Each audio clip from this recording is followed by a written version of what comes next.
Welcome to day 585 of our Web3 journey. I'm Ed Krasenstein here with my twin brother Brian.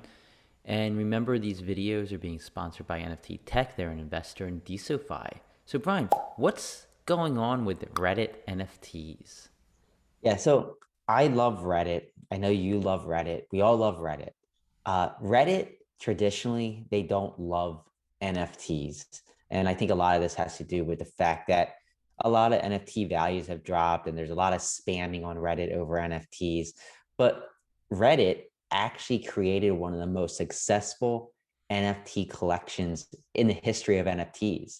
They sold 40,000 Wow. NFTs. It's a collection for users' profile pictures. But what they did is they didn't market them as NFTs.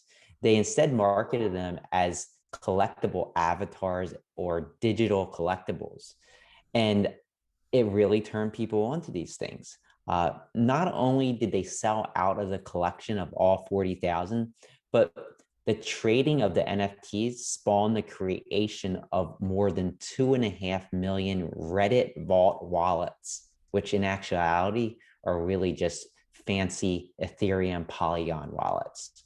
And the funny thing is that OpenSea only has 2.3 million active wallets. So Reddit actually has more active wallets right now than OpenSea does. Wow. In my opinion, I think this is a brilliant blueprint for how others within the crypto slash Web3 space can market themselves outside of the crypto Web3 space. Don't use crypto terms. Like stay away from terms like blockchain and NFTs and hash rate and all that. And instead use terminology that they understand. You can still sell the same product and get people really excited about the same things, but speak in their language. And I think that's exactly what Reddit has done, and it's worked out. And if you haven't checked out these NFTs, definitely check them out. And I think you're going to be seeing them on other marketplaces as well, because they are built on Polygram, which is a Polygon. I'm sorry, not Polygram, which is a layer two of Ethereum. Yeah, so are these on are these on OpenSea yet? Can you buy a Reddit NFT on OpenSea? They're easily able to go onto OpenSea. I haven't checked to see if they're being sold there or not, but since they are on Polygon, there's no reason they can't be on these other marketplaces. Very interesting. So I want to move on to Deso. And yesterday there was actually a huge video promoting Deso released by the Crypto Hype YouTube channel. Crypto Type's a huge channel that has over 72,000 subscribers. Uh, they released the video about Deso. The title was, I would say, title was a little misleading. It said Elon Musk says this is the next big crypto. And obviously, Elon didn't say Deso is the next big crypto, at least not directly. But the video is actually very good. They touched on the news in the beginning, so you probably want to skip to around 4 minutes or so into the video if you want to see the DeSo segments of it. The video got 113,000 plus likes, which is really phenomenal. And I mean, views, 113,000 plus views and 3,800 plus likes. So it definitely got an activity. It got people to learn about DeSo. It put DeSo in people's minds. Whether or not it's going to help onboard more and more people into DeSo, I don't know. But it's good to see videos like this, the native videos like this, come out on YouTube. Yeah, I mean it's a ton of views, and despite some of the hype and maybe embellishments, I think it did put out good information on explaining what DeSo, decentralized social media, is about. And I do think Elon Musk will gradually develop interest towards Web3. And whether he integrates with something like Deso or he works with Jack Dorsey with Blue Sky Social, I don't know, but I do think that we are heading in that direction. And I do think that Elon Musk is well versed enough in Web3 slash crypto that he will bring the company into that direction. Yeah, you gotta imagine he understands it. He understands what Deso is trying to do. It's just whether he likes the idea or he thinks the idea is something that's going to help Twitter monetize themselves or not. I think that's more to the point. Like, does DeSo really help Twitter make more money, bring in more revenue? And I don't know if you could say it actually would. So that could be something that's actually holding him back here. But at the same time, he says that he's not in it for the money. He's in it to basically make social media like something that's not a chaotic mess. And if you believe that, then it does seem like Web3 has a lot to offer in regardless of money, you know? Yeah, I mean, it's hard to believe that he would be buying Twitter with the intention of losing money on it, though. So while it's maybe he's not looking to, become even more rich than he already is through Twitter, I still think he doesn't want to be losing money in the proposition either. So what did Natter say? So Natter made a post, an interesting post, I think it was this morning or late last night, that read, surprisingly, Deso is uniquely suited to power secure off-chain applications, not just on-chain ones. Example, end-to-end encrypted Google Docs. This is thanks to its unique key sharing capabilities via derived keys and access groups. The untapped possibilities continue. And I think this is actually true. I don't think too many people have actually thought about this yet, but you can actually use derived keys to grant access to off-chain apps. And the ideas that could come out of this, I'm not smart or techie enough to, come up with any really good ideas for offline things myself, but I imagine there's developers out there who could really come up with some really unique, innovative products using the derived keys associated with DSO on off-chain apps. Yeah, I love the idea of using derived keys for off-chain apps. I think that it kind of opens up a whole other can of worms and can really move the technology in some really cool areas in a really awesome direction.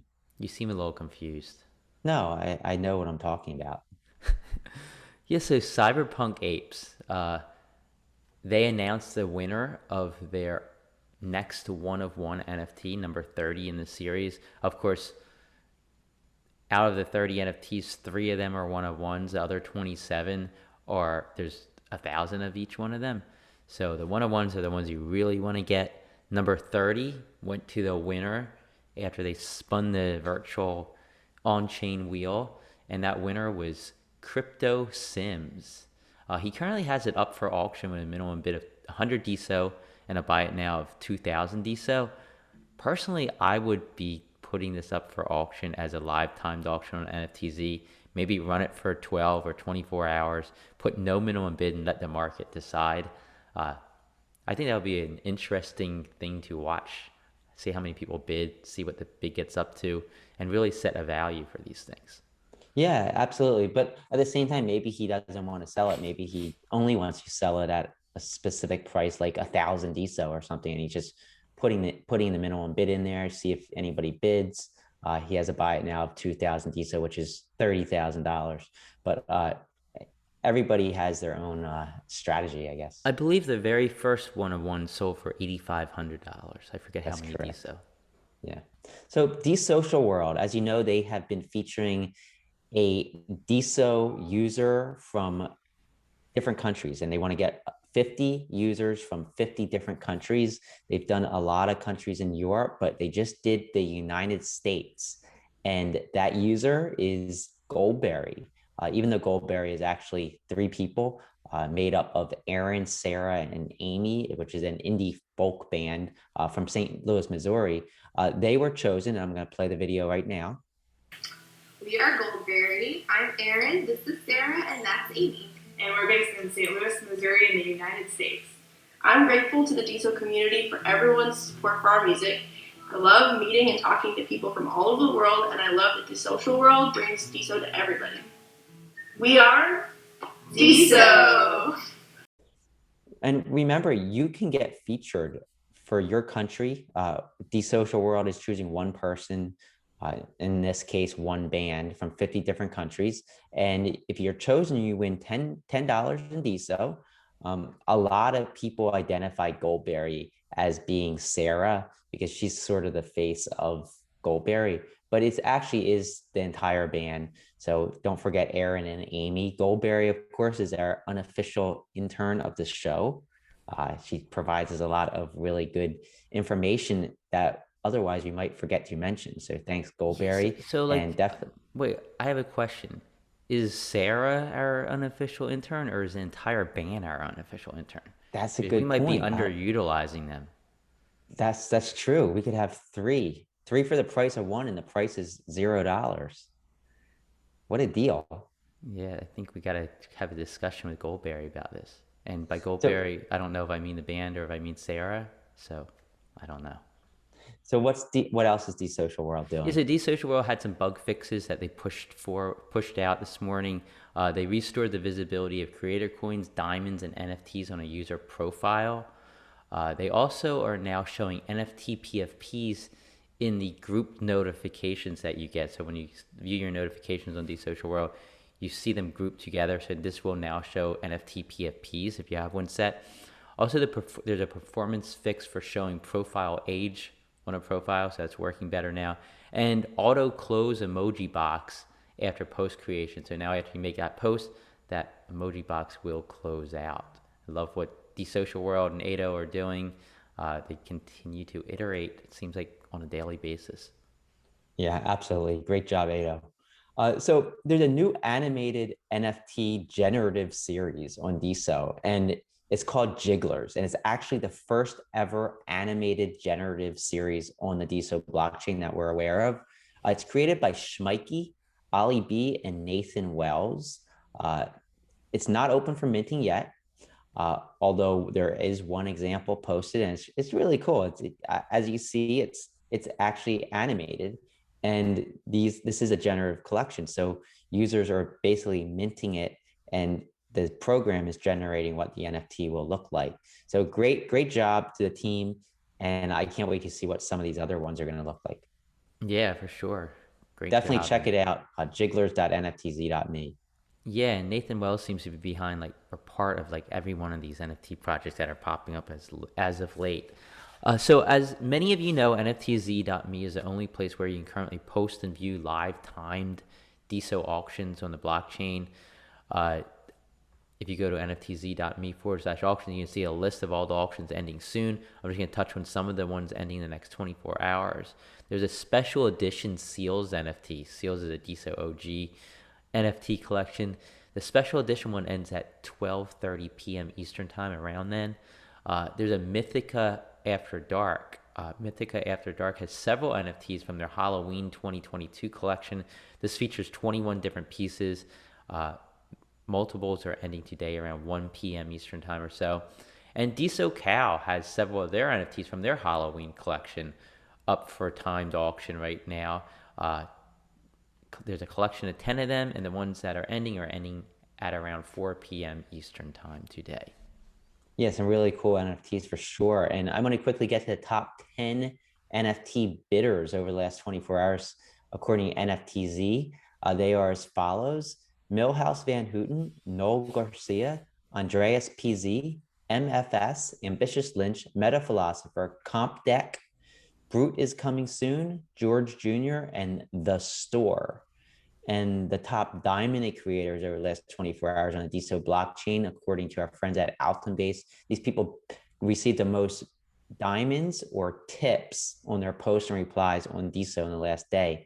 Stargazer was number one, followed by Apes Deso, Weebos, Panini, Deso Story, Krasenstein, which is our account, Miami Japan, Rihan Ri, Michelle Lord, and Happy Rabbit. So congrats to all those people. Yeah, and you said Brutes is coming soon is one of the accounts, and Brutes is coming soon. I think they released today, right? I think the generative series launches today, if I'm not mistaken. Looking forward to it. So definitely keep an eye on Brutes by Clout Rocks. So today's events, thanks to Miss Katie Ann for providing the list. 12 a.m. Eastern time. So I guess this room already took place. Was on Clubhouse. It was JPEGs on Clubhouse with Spunkar, Clay Oglesby, Williams Laurent, Rhubarb, Miss Katie Ann, Night 10, French Connector, Z and Me, and Jobs. 10 a.m. Eastern time, so starting a little bit around the time we release this video, is Crypto Weekly, exploring decentralized wireless, DY, with Darian Parrish and Biput. That sounds very interesting. Also at 10 a.m. Eastern time is Build the Future Global Hackathon on Entra. 12 p.m. Eastern time, noon Eastern time today, NFT Roundtable, the next bubble, Web3 Gaming. with Mario Nawfal on Twitter Spaces. At 2 p.m. Eastern Time is Deso Alt Space Metaverse with Daryl Gold. At 2 p.m. Eastern Time, there's also Builders, Sales, and Content Daily on Vibe Hut with One Delinsky. At 4 p.m. Eastern Time is New Users Welcome and Walkthrough on Entra with Shantron. And at 7 p.m. Eastern Time is Healthy Living Revolution presents Shred 10 with Healthy Living Revolution and Anna Harding on Clubhouse. Had a little difficulty speaking there, sorry. But that's all the news that we have for today. Thanks again for watching. Subscribe to these videos if you haven't already, and we'll talk to you tomorrow.